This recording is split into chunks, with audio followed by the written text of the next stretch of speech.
కాంగ్రెస్ ప్రభుత్వం పేదల పక్షపాతిగా పనిచేస్తుంది అని ప్రభుత్వ విప్ ఆది శ్రీనివాస్ పేర్కొన్నారు. కోనరావుపేట మండలం ఎగ్లాస్పూర్ గ్రామంలో సబ్సిడీపై అందజేస్తున్న పశువుల పంపిణీ కార్యక్రమాన్ని ప్రభుత్వ విప్ ఆది శ్రీనివాస్ చేతుల మీదుగా నిర్వహించారు. కాంగ్రెస్ ప్రభుత్వం వ్యవసాయ రంగంతో పాటు పాడి పరిశ్రమ అభివృద్ధిపై ప్రత్యేకంగా దృష్టి సారించిందని తెలిపారు. లబ్ధిదారులకు పాడి పశువులను పంపిణీ చేసిన అనంతరం ఆయన స్థానికంగా జరుగుతున్న ఇందిరమ్మ ఇళ్ల నిర్మాణ పనులను పరిశీలించి కడప పూజ నిర్వహించిన వారికి నూతన వస్త్రాలను అందజేసి శుభాకాంక్షలు తెలిపారు. వ్యవసాయం పాడి పరిశ్రమ ముందుకు సాగడంలో భాగంగా ప్రభుత్వం సబ్సిడీ ద్వారా షెడ్యూల్లో కులాల సహకార సంఘం ఆధ్వర్యంలో పాడి గేదెలు అందజేస్తుందని, వాటిని సద్వినియోగం చేసుకుని ఆర్థికంగా ఎదగాలని ఆకాంక్ష వ్యక్తం చేశారు. గ్రామాన్ని పైలట్ ప్రాజెక్టుగా ఎంపిక చేసి పాడి పరిశ్రమ అభివృద్ధి చేస్తున్నామని తెలిపారు. అదేవిధంగా గత 10 సంవత్సరాలుగా బీఆర్ఎస్ ప్రభుత్వం చేయని రేషన్ కార్డుల పంపిణీ కార్యక్రమాన్ని తాము ముమ్మరంగా నిర్వహిస్తున్నట్లు ఆది శ్రీనివాస్ తెలిపారు. ఆయన వెంట జిల్లా కలెక్టర్ సందీప్ కుమార్ ఝా, మార్కెట్ చైర్మన్ ఎల్లయ్య, కాంగ్రెస్ నేతలు ఫిరోజ్ పాషా, గంగాధర్ తదితరులు ఉన్నారు.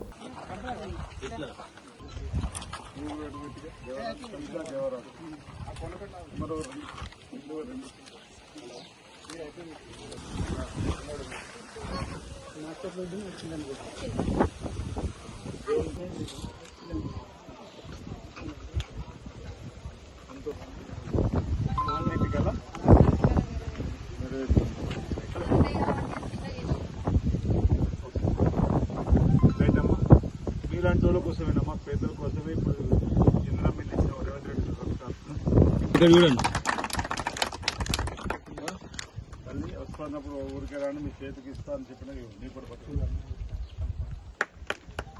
న్యాయాన్ని చేయాలని చెప్పని ఉన్నటువంటి మీ అందరికీ చెప్తూ ఇప్పుడు ఎవరైతే 7 లబ్ధిదారులు ఇక్కడ 40 మంది ఈ ప్రాంతంలో మొత్తం జిల్లాలో 100 యూనిట్లు వచ్చినాయని చెప్పినట్టు జిల్లాలో 120 యూనిట్లు వచ్చినట్టు సందర్భంలో వీటిని చూసి మరొకటి కూడా ఈ పరిశ్రమ మళ్లే విధంగా, ఈ పాడి పరిశ్రమ మళ్లే విధంగా మీరు చక్కగా వీటిని ఉపయోగించుకుని ఆర్థికంగా ఎదగాలని, వాటిని మంచిగా సాదుకొని ఇప్పుడు వారు ఒక మాట అన్నారు, అక్కడికి ఇక్కడికి వచ్చినటువంటి వాతావరణం చేంజ్, అక్కడ తిన్నటువంటి భోజనం వేరు, ఇక్కడ తిన్నటువంటి భోజనాలు వేరు.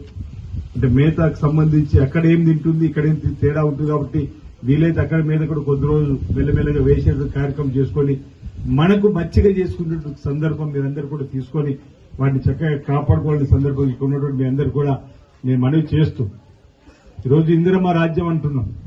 పేదలకు ఏ కార్యక్రమాలు కావాలో చేసే కార్యక్రమాలు మొదలైనవి. ఈరోజు ప్రభుత్వం వచ్చిన తర్వాత కూడా ఇండ్లు లేని వాళ్ళందరూ కూడా ఇండ్లు ఇవ్వాలని చెప్పని ఆలోచించుకొని కొంచెం ఈ ఊర్లో కూడా ఇందిరా మిల్లు ఇచ్చి ఉంటాం. 11 మందికి ఈ రోజు ఇందిరా మిల్లు ఈ ఊర్లో కూడా ఇచ్చినామని, వారికి నిధులు మన గ్రామాలు ఇచ్చిన వాటన్నిటి కూడా భూమి పూజ కార్యక్రమం చేసుకోమని కూడా చెప్పిండ్రు. అన్ని ప్రాంతాల్లో కూడా జరుగుతామని ఈ రోజు ఇక్కడ ఉన్నాయి కాబట్టి అవి పెట్టుకోలేము మేము. ఈ రోజు ఇక్కడ ఉన్న సనులు 2 కార్యక్రమాలు కాబట్టి మరి డివిజన్ అయితే చెప్పిన ఆ కార్యక్రమం పెట్టుకోలేము. ఇది కూడా ఒక చక్కటి కార్యక్రమం, పేదలకు అందే కార్యక్రమం కాబట్టి మరి ఎగ్లాస్పూర్ కూడా రాక మళ్ళీ మధ్యలో 4-5 మాసాలు అవుతుంది. ఒకసారి మిమ్మల్ని అందరూ కూడా కలిసినట్టు అవుతుంది, మీ అందరికీ కూడా చూసినట్టు అవుతుంది అనేటువంటి ఆలోచనతో మీ మధ్యలోకి ఈ రోజు రావడం జరిగిందన్న మాట సందర్భంగా చెప్తూ రాబో రోజుల్లో కూడా చక్కటి సంక్షేమ కార్యక్రమంతో ఈ ప్రభుత్వం మీ ముందుకు వస్తుంది, మీ కష్ట సుఖాల్లో పాలు పంచుకుంటుంది.